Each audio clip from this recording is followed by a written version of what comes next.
Hello, everybody. Welcome to Take the Black Live, the one and only show on the internet where myself, Dan Selcke of winneriscoming.net, and Mia Johnson of fancenter.com talk all things Game of Thrones, Song of Ice and Fire, Fire and Blood, Star Wars, Lovecraft Country, Lord of the Rings, Wheel of Time, etc., and so forth for your viewing pleasure. We are available as a preamble on iTunes, Google Play, wherever podcasts are sold. So if you like what we do here today and you feel like showering us with praise, feel free to go to iTunes and give us 4, 5, 6 stars.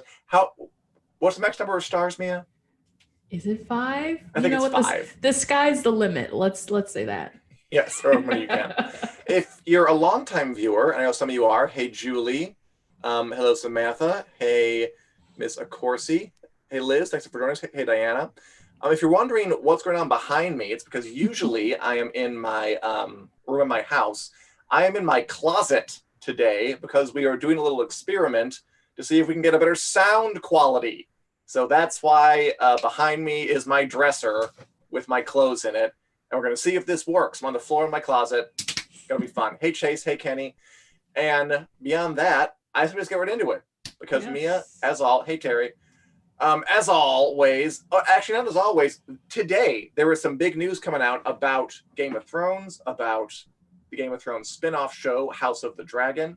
And it is our sworn duty as experts on all things fantasy, sword, sorcery, dragons, to bring it to you in all the detail we possibly can. Mia, are you ready to get into this?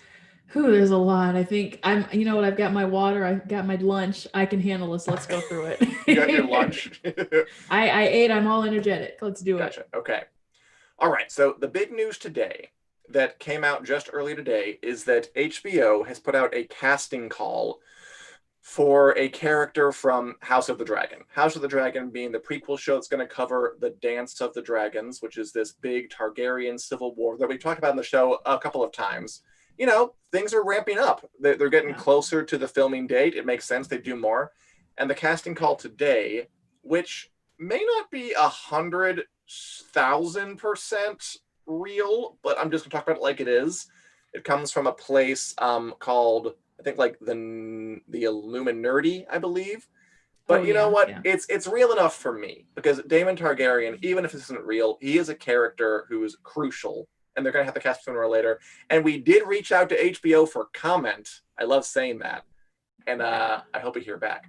Anyway, let me read the casting call that HBO supposedly sent out for Prince Daemon Targaryen.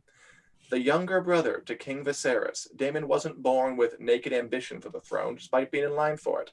He's less methodical and more impetuous, not to mention easily bored, stumbling from one distraction to the next with a subconscious yet singular obsession with earning the love and acceptance of his brother, the king.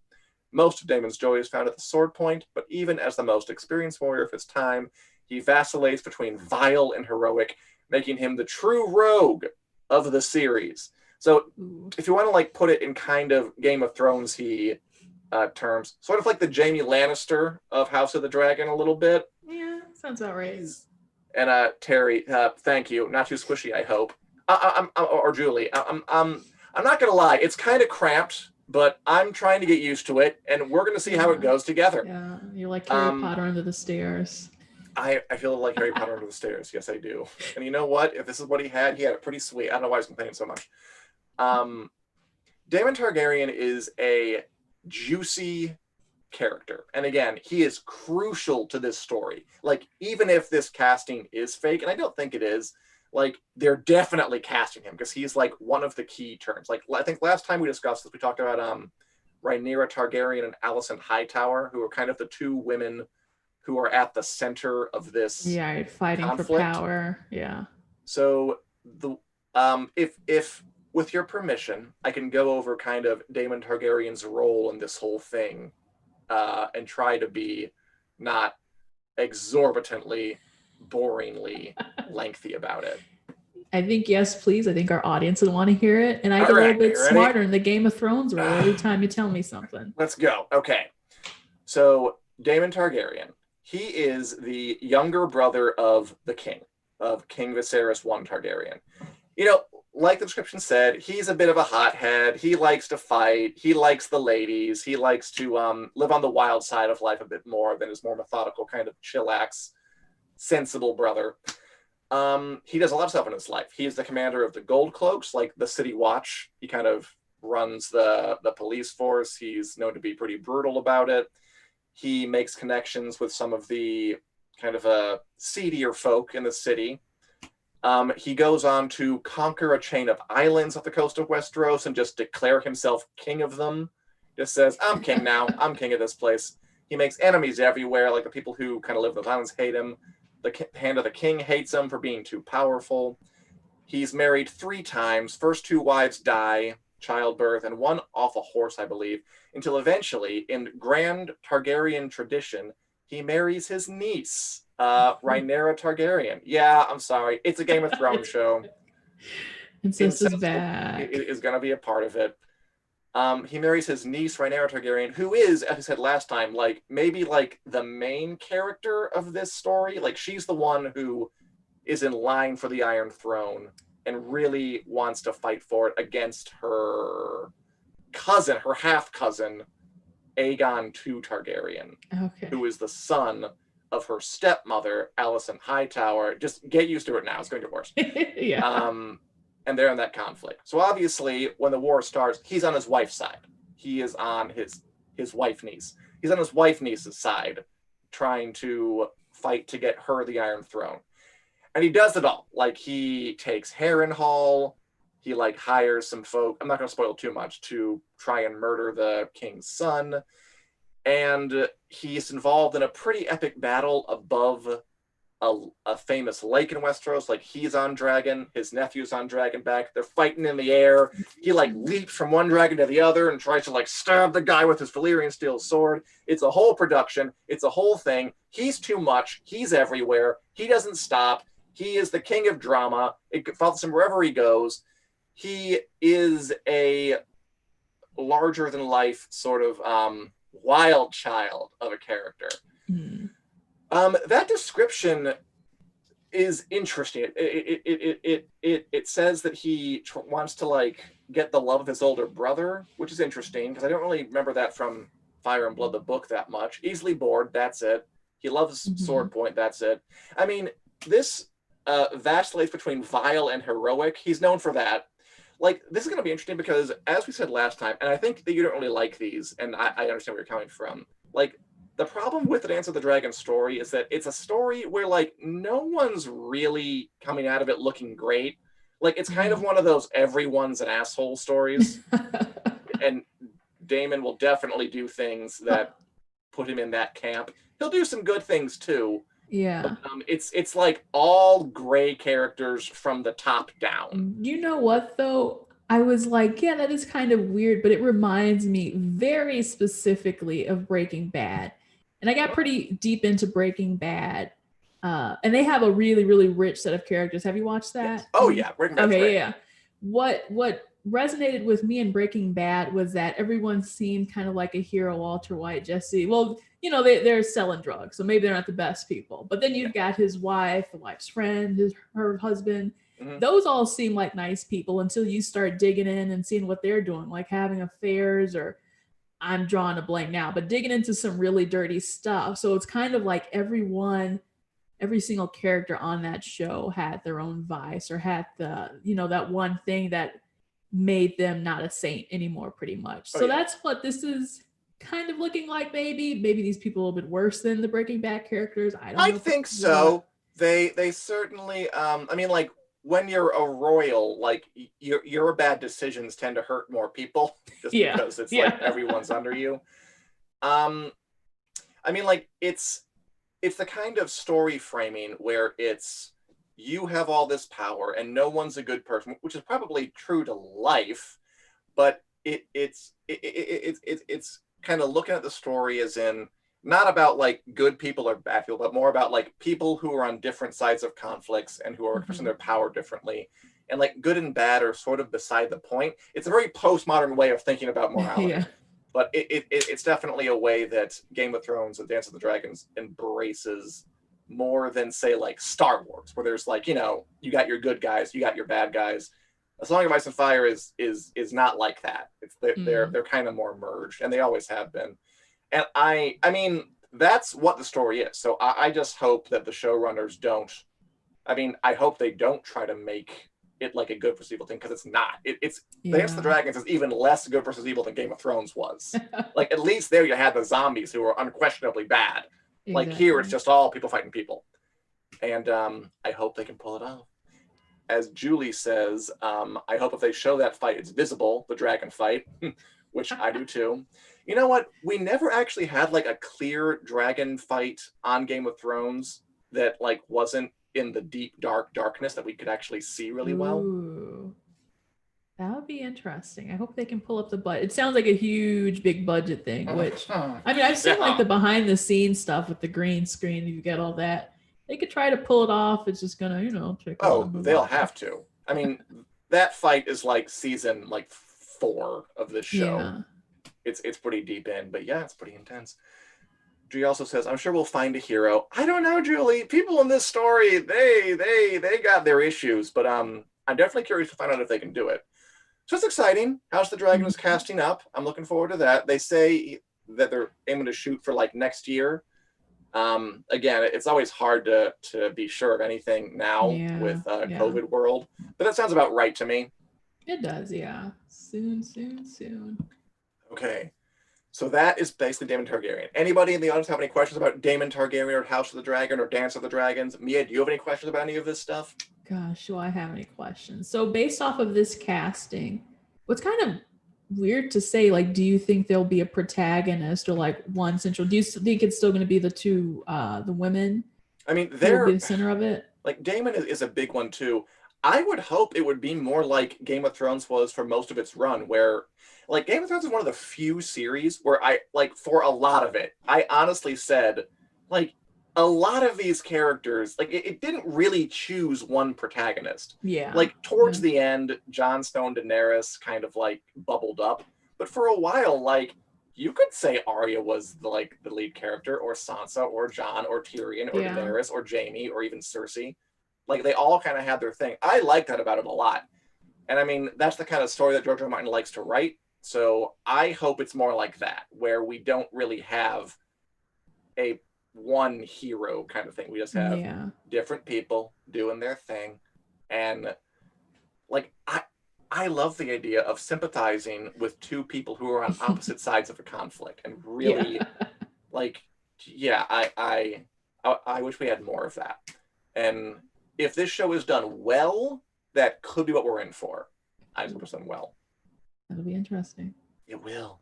Another little as Anna says, beyond excited. Yeah, I'm pretty psyched too. Like again, this is the story you do for a prequel. Like of all the options. Love them all for different reasons. Yeah, I can see that too. And as Hank says, I'm sorry, I'm not sure how to pronounce your name. Exactly. Next year's right around the corner. It is. God, it's so bizarre that it's getting so close up. So much of the year has passed in COVID world, hasn't it? Yeah. Well, thank goodness. Let's get it over with. We're in stage 4 lockdown. It sucks. Julie, that's not off topic. Why do you think I'm in my closet doing this show? I wouldn't be if it wasn't for COVID lockdown. COVID stories are relevant to absolutely everything right now. Pretty much. Right, some other quick Song of Ice and Fire news. Oh, speaking of all this, so this show is going to be based mainly on Fire and Blood, which is this fake history book, he calls it, that George R. R. Martin wrote about this epoch in Game of Thrones history. Right. It came out in paperback, so if you want to read Fire and Blood before House of the Dragon debuts, now would be a good time, because it's in paperback. Who's love a good paperback? Hardcover? I don't think so. $30 for a book? No, ma'am. No. Paperback, cheaper, easier. Get it, read it on the beach. If you can, don't go to a beach if there are other people there, but otherwise, feel free. On your porch, in like a hairnet. And George R. R. Martin also, thank you. High key. Thank you. I'll remember that. George R. R. Martin also said, another of his many posts where he's like, I'm working on Winds of Winter, and I'm up in my mountain holdfast, and I'm working on it all the time. And I would say more about it if it wasn't kind of the same thing we've heard a bunch of times now. Good for you, George R. R. Martin. Hope you work well. Hope you write the book. Keep at it. Sending him good wishes. If we all sent him powerful thoughts, we use the power of thought to get him to finish the book and encourage him and praise him. Maybe that'll work. I feel weird because whenever he makes an update, I feel like obliged to talk about it, but they're all kind of the same. But Yeah. I'll say it again. I do like the fact that he's making them because, like, for a long time, he just didn't say anything. And I think now that the show's over, he's clearly more comfortable talking about it, which I think means he's actually doing stuff. Like, because, he's in a good mood because he's writing about it. Yeah. But I mean, until we have more details, I don't know if we can really talk much, like have more new insights into it. Yeah. Here's the update. I'm still writing. Thanks for coming, guys. Thanks for coming to my TED Talk. It was interesting. Like, he was talking about, like, in his blog post about, like, how as an author, as a writer, like, he needs to just be cut off from everything to write a book. That's why he has to go to, like, this faraway mountain house and, like, just live an isolated hermit's life. Like, can you relate to that as a writer? Like, is that something you have to do? You know what? I think it really is like trying to get away from the distractions. I agree with that. And really any old thing. Just I think the computer is really hard because you've got the internet and you really need like some crappy internet. You try to load a web page and it's not going to work. So you're like, fine, I guess the only thing I have to do is write. Fine, unless he brings a typewriter. I'll use it, I guess. I mean, yeah, that makes sense to me. Like, if he really needs those conditions to just buckle down and get all the distractions out of the way, I completely get that. You're talking about, like, he bought the house across from his house earlier in life to make, like, his writing house. Like, he just, like, he couldn't be in his house, right? He had to go somewhere else. And now he had to buy, like, a cabin up in the Rockies or whatever to go and be alone, right? I don't know. I find a closed door is enough for me, but everyone's different. I don't know, Dan. Can we request a house in Malibu just so we're far away from everyone? Up at the beach. We'll be so productive. I think that'll work. We need to. Oh, yeah. That should work just fine. We'll definitely get more work done over on Tropical Paradise. No problem. Oh, and as Richard chimes in, if the NFL season gets kind of might focus more. Oh, it's very true. And Sarah. Hey, Sarah. Sarah Weymouth is in the chat, former Wick writer. How you doing, Sarah? Come back and write for us some more. Okay. So it's not the only Game of Thrones news that we're going to hit today because, as Julie says, he's put it in the too hard basket now. That's interesting. That's an interesting comment, right? Like, if you think of something as too hard to write, it becomes too hard to write. It's kind of the sense I'm getting from that. Anywho, in other Game of Thrones news, we got some casting news about Amazon's The Wheel of Time show, which is, I think right now, like the biggest kind of fantasy property on the horizon other than House of the Dragon. It's like The Wheel of Time is this big, giant fantasy story, 14 books long. I'm reading it now on the third book. It's taken a while. It's so huge. It's very influential. And it's never been made into like really like a TV show or movie or anything. And Amazon is doing it. And they just cast a Game of Thrones veteran, Kay Alexander, who played Leaf, the Children of the Forest. Remember her? Like the elf people who helped Bran out in sixth season? Yeah, you cannot forget that. I love the costume though, or the makeup. I don't know what you would call it. The makeup's wonderful. Yeah, it's pretty cool. Like they cast her as a character named Min, who was an important character in Wheel of Time. She's like, I don't know. She's a woman who has like a precognitive gift going on. Okay. It's fantasy. This is what's happening.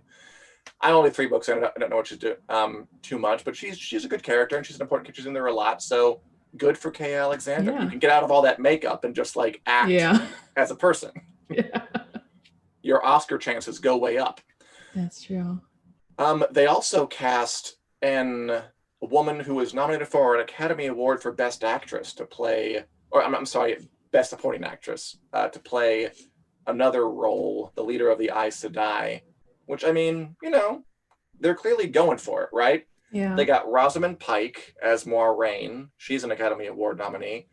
They have a second Academy Award nominee. They got Game of Thrones veterans. The hype for the show is building. Mia, as someone who hasn't really read The Wheel of Time, and as audience, if you've read it, if you haven't, how excited are you to watch a big, potentially huge new fantasy sprawling series? I think I would like to see more on it because right now it really is. You've just got the book's word to go off of it. Even maybe some concept art or sure. I guess we do have a little behind the scenes peek coming up. I think I I need a little bit more to get me grounded into this world. It doesn't, I mean, like, hey, if you've got what, 14 some books, I'm sure there's more than enough to make a TV series or whatever you need out of it. But I think I personally need to see a little bit more just about what it's about, who are these characters, what's going on in this world, Like etc. right now, I think they've done a great job of firing up the fans because they keep announcing these casting things on Twitter like every Wednesday. And the fans are, it's always like a new thing of like, oh, they cast this role. Oh, they cast that role. If you don't know who they are, you know, you're like, who? But if you are already a fan, like they've done a great job of like getting fan support a bubbling. That's awesome. Yeah. We had one person ask, AYK, how the Wheel of Time compares to Song of Ice and Fire. And Mia, let me just say this. So we were talking earlier about how the Dance of Dragons is all about like these morally great characters. No one really comes off as good. The Wheel of Time is more like Star Wars. The Wheel of Time is definitely more like you have your heroes and they are fighting a guy who is literally called the Dark One. Like he's pure evil. There's no ambiguity here. The Wheel of Time is much more of a good versus evil story. Although it is as long as a more complicated, nobody's good or bad type of story. Yeah. Does that prospect, does that make it like less or more interesting to you? Ooh, you know what? I don't really know. Because you said if it's like Star Wars, where it's clearly defined. Like there are good guys and there are bad guys. Okay. Unlike the Dance of the Dragons, where like everyone is sort of a mess. Right. I mean, that's more of a familiar concept for sure, at least for me. So yeah, I think that gives it maybe a half a point more, you know. Sure, I can see it. And yeah, again, and Julie agrees that it's definitely something to look forward to. She's in book 4. I will be there soon, Julie. And Ismail asks, are we expecting to premiere 2021 for Dance of the Dragons? I would say no. I'm going to go ahead and say 2022. If they're shooting 2021 and there's a lot of, you know, it's pretty complicated stuff, it's probably not going to be until 2022. We talk about dragon battles. You know how long it takes to animate? A lot. We also have a really quick look behind the scenes of the Wheel of Time. This is a leak, a good old-fashioned on-set leak. I love these from Game of Thrones days. The Children of the Light, who are kind of a paramilitary organization. We got some look at their uniforms. Their faces are blurred out there. That's not what they really look like. I think the place that posted the Daily Trollic kind of just said all the faces. So just like, that's part of their uniforms. Looking good. Yeah. They look nice. There are some fans who were like, where's their armor? Because they're like a military organization. But I want to know, whatever. I can see more of that. This one guy has like a military arm. It looks like they do have one, like a little thing. Yeah, they all have like shoulders. They all have like stuff on their shoulders, and that's about toga it. One quick second. Yeah. Yeah. So yeah, I'm very excited about that. Only one quick second. Yes. Got more comments rolling in. Yes, you guys are being wonderful today. I'm trying to keep up with y'all. Okay, so I talked a lot about House of the Dragon, talked about Wheel of Time. Any of you guys got questions for us, feel free to keep it rolling in. There's a lot of talk from me. Mia, what do you think, shifting gears again, about the prospect of a new Star Wars holiday special coming to Disney Plus? Yeah, the ball's in my court now. Yeah. Thank God. I'm going to drink this water. Please do while I go ramble on. So Disney Plus announced that they are getting a new Star Wars special. Here's the well, we all know the very interesting, controversial previous Star Wars holiday special from George Lucas came out in the 70s or 80s, around that time, right? Gang was all there, but it was a complete disaster. I don't know what it was. It was music videos. It was weird sketches. It had, something. It's also a bit of a cult classic, though. It has become a cult classic, but yeah, for other reasons. And yeah, so what's going on now is that they're going to do another holiday special. This one is going to be completely Lego. So this will be the Lego Star Wars holiday special. As you can see, we've got Finn. Do you think that's a letdown? Yeah.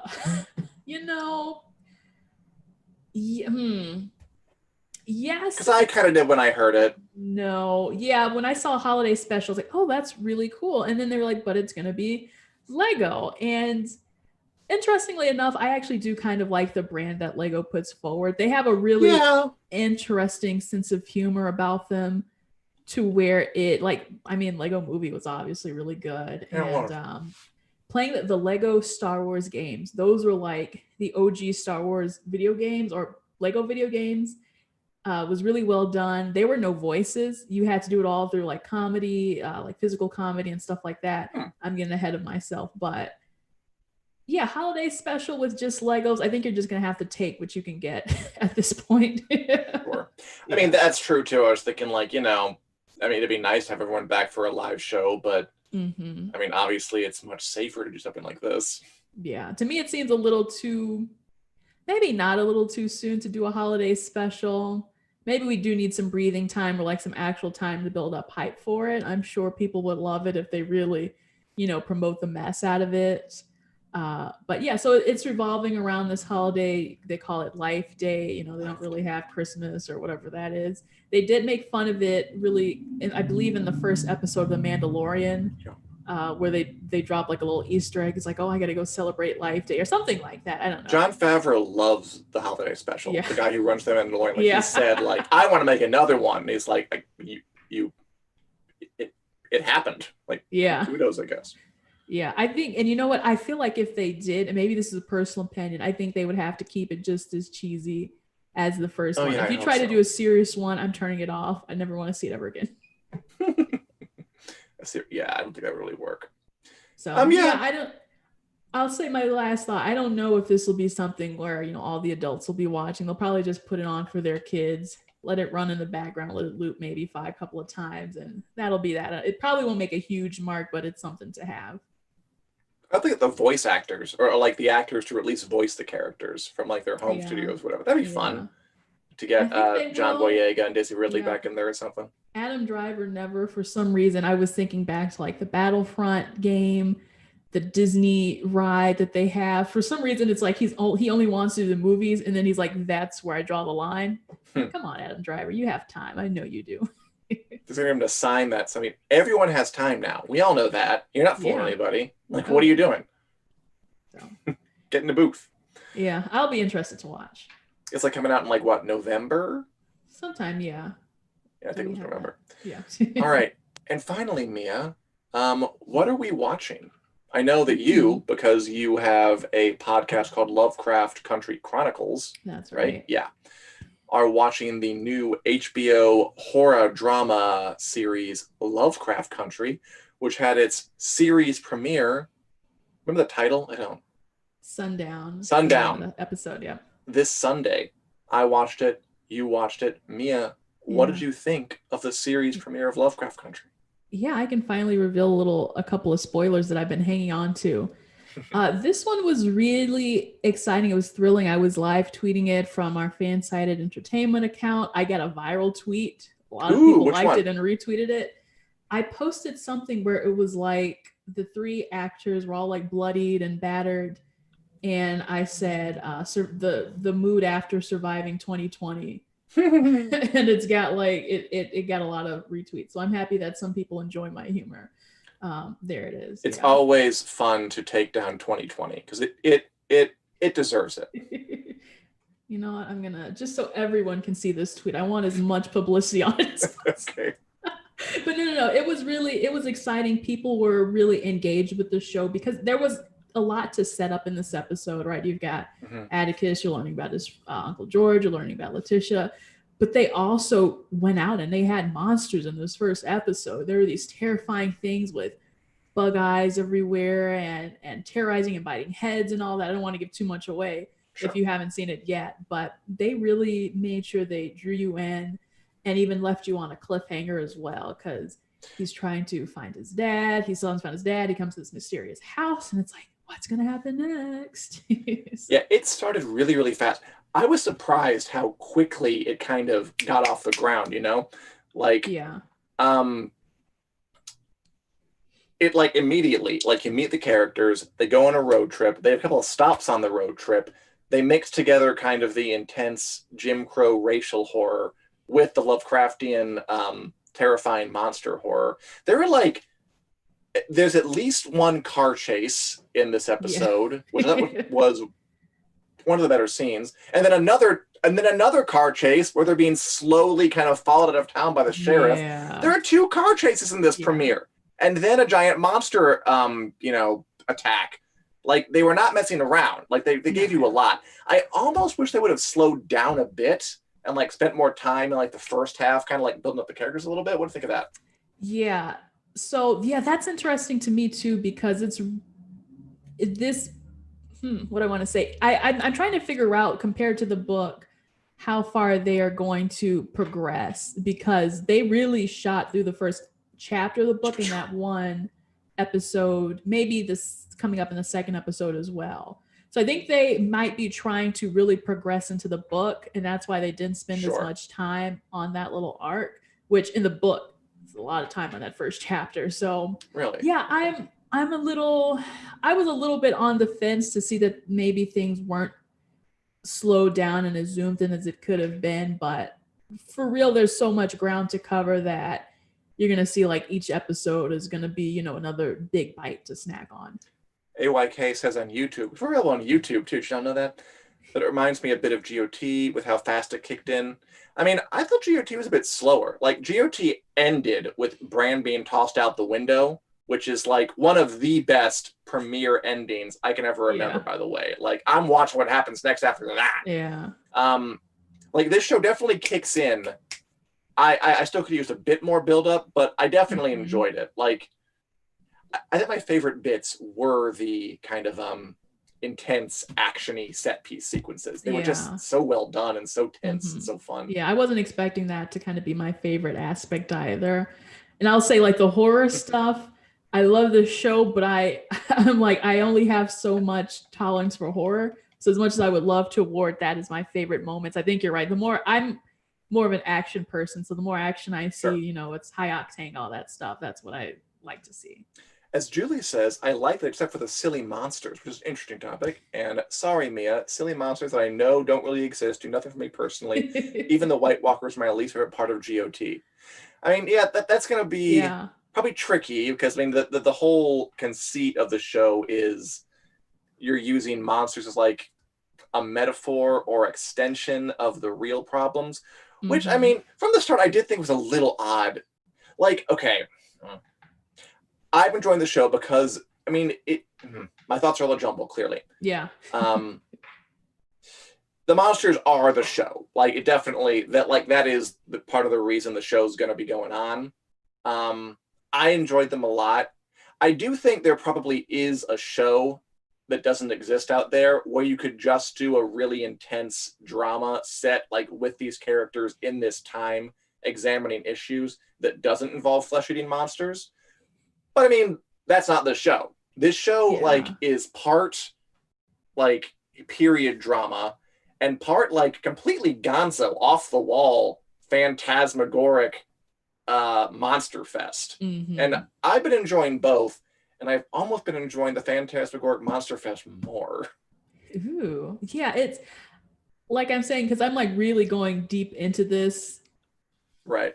I don't know if I can say I'm getting an appreciation for monsters, but certainly acquiring this appreciation for the genre, I think. Sure. Yeah, like I this wouldn't be like like if this were a movie and it's, Monster Mash movie, might not have been my first choice.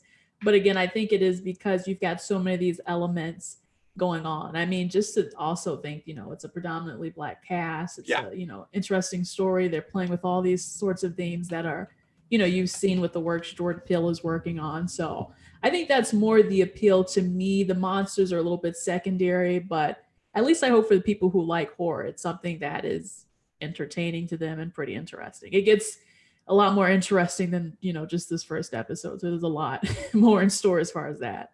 Yeah, it doesn't lack for ideas. As high key as is it more horror than action or vice versa? I think you just kind of answered that.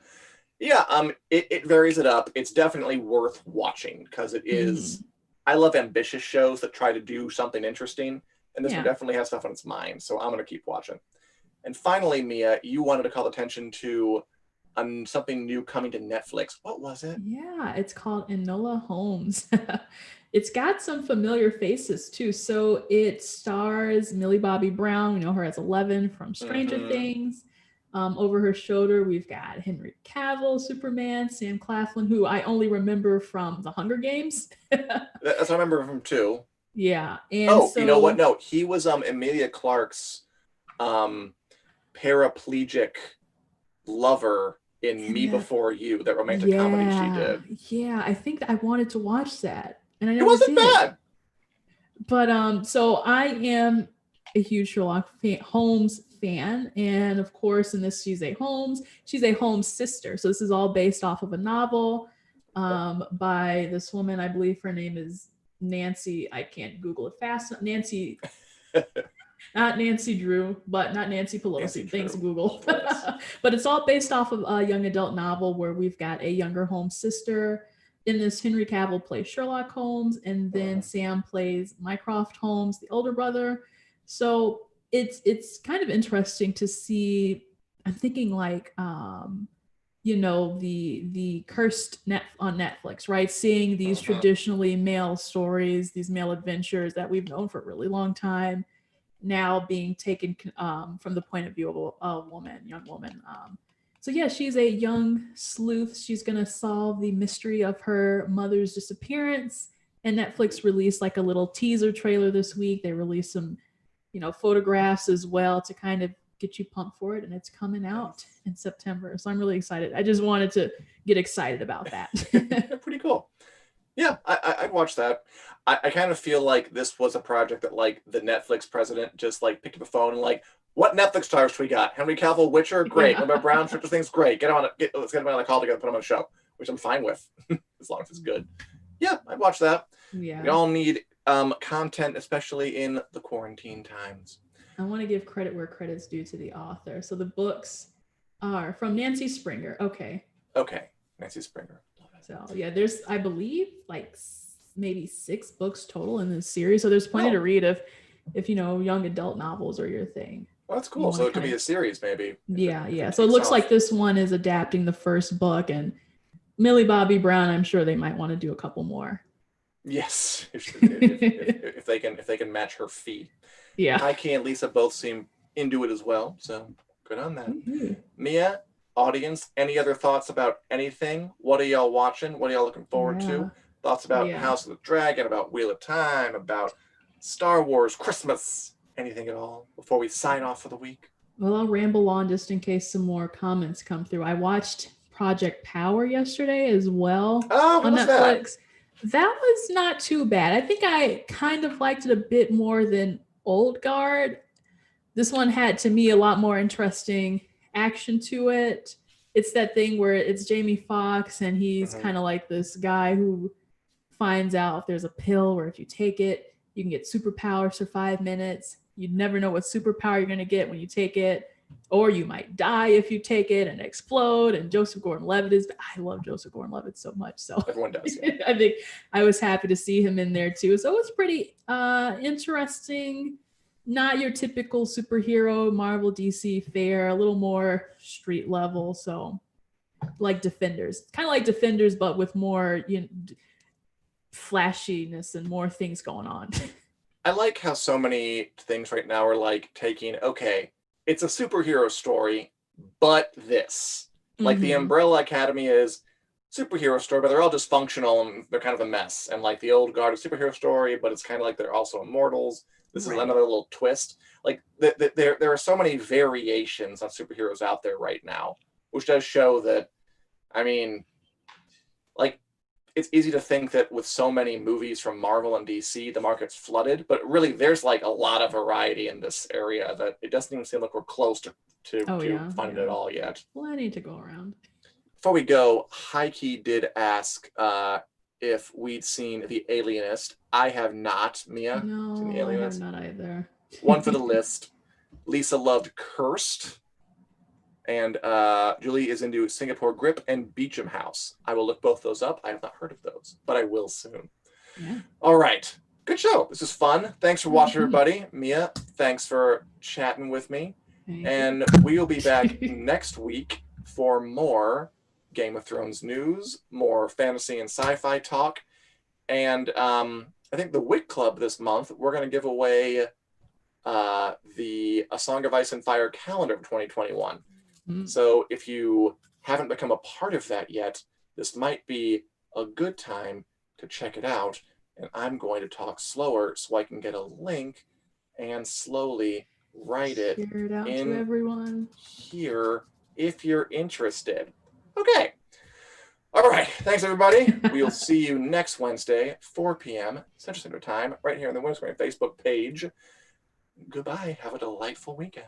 Bye.